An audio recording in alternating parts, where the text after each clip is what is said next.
So this is a job, went to a call on this job, and it is to repair a leak in this tub. You can see it is one of those jetted jacuzzi tubs that were popular back in the day.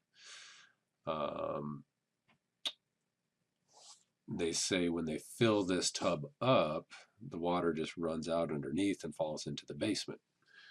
So we need to get in there and take a look. There is a small access hole on the other side of this wall here that basically accesses the motor for the tub, but you can't get over here where they see the water coming out is somewhere over here. So we don't know exactly what's going on back there, but we need to get to it. So to get to the plumbing, we need to demo some tile. And I'm going to take off this entire front face here. And the reason, I wouldn't take off maybe just a square here is because this tile, we're not going to find it anymore. We're going to have to use a different substitute tile that looks kind of like this tile, but is not exactly the same. So visually, there's a corner here, so I want to terminate it at the corner. This transitions to the floor, this transitions to the wall, and then this transitions up to the tub, to the flat part of the tub deck. So if I replace all of this tile, it's not going to be as noticeable as if I just replace like 2 tiles or 4 tiles right in the middle. Because if you put a non-matching tile right next to the old tile, it's going to be pretty obvious. To get the tub deck off, we need to take out grout and caulk. So the goal is to get this tile out without breaking any of this or anything around this corner here or anything on the floor. So what we've got here is we've got grout, that's on this line here, and then we've got caulk on this line here. Why is it grout here and caulk here?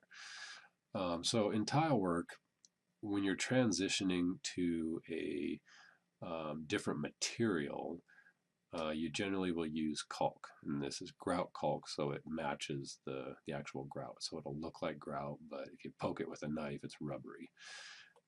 So here we're transitioning to a floor, and you're going to have flex in the floor, and so that's why you'd use caulk here, because if you use regular cement grout, it's just going to start to break and flake out and all that kind of stuff.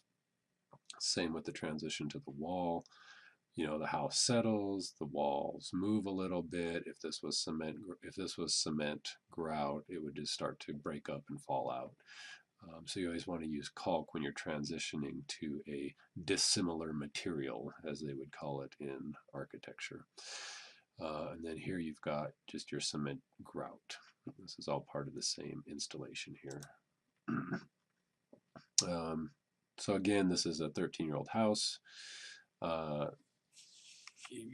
knew right off the bat we're not going to match the tile because tile goes, a certain look, type, and size of tile will usually only stick around for about a year and then it's gone.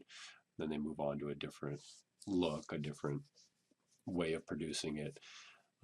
So even if like you're buying the same brand and look of tile, say in the course of 1 year,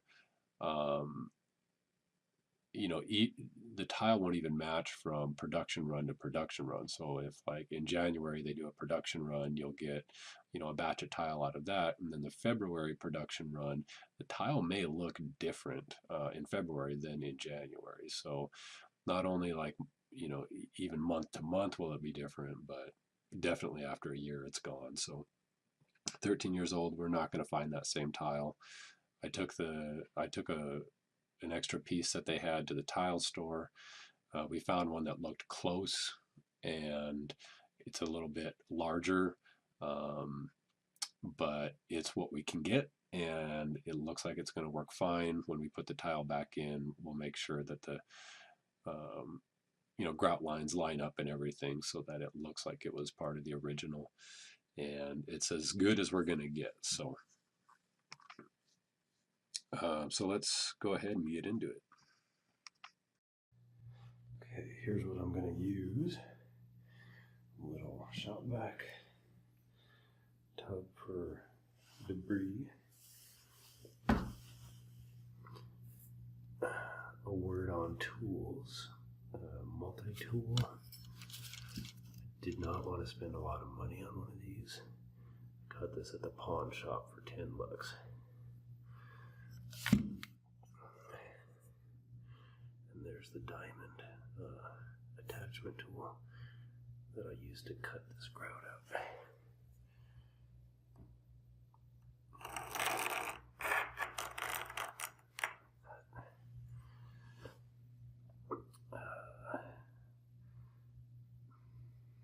Flat bar, cold chisel, my demo hammer, ear protection.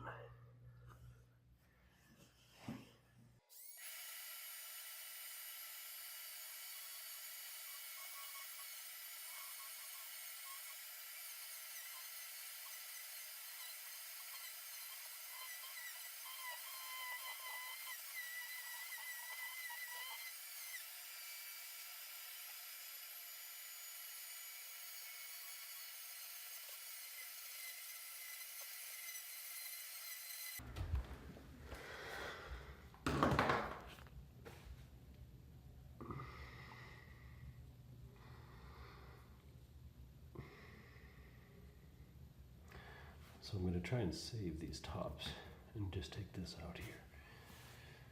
Now, tile to tile is usually grout. Tile to sheetrock, and sometimes tile to tile on the floor is grout caulk. So that diamond bit won't take out grout caulk. You can see how it's bunching up. It's kind of soft. That's grout caulk. So this is grout caulk, and you want to cut that out. And we've got to get that base off too, and that'll be caulked. So we'll cut it out and pop it off. And in this case, we've got caulk here instead of grout. Caulk with a little bit of grout. So you'll need a knife to cut that out. Let's see how nice and deep that goes.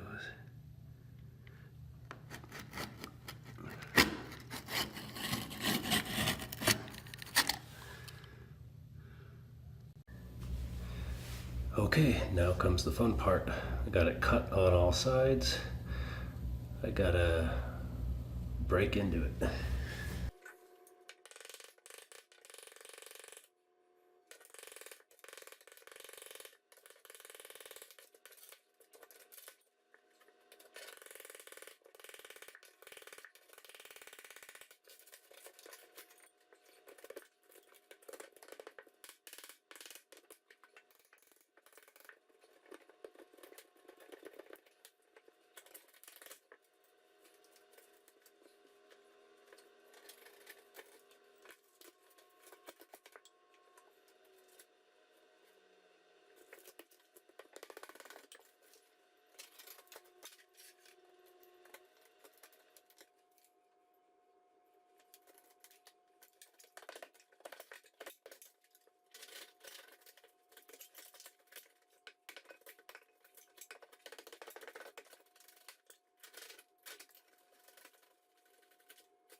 Okay, so that's basically it right there.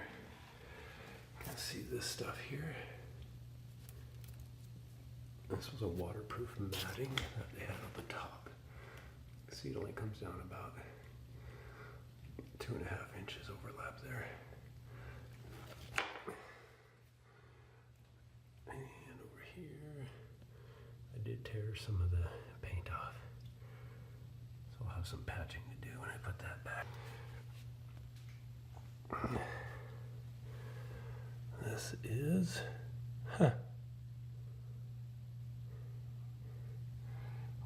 think that's the leak right there.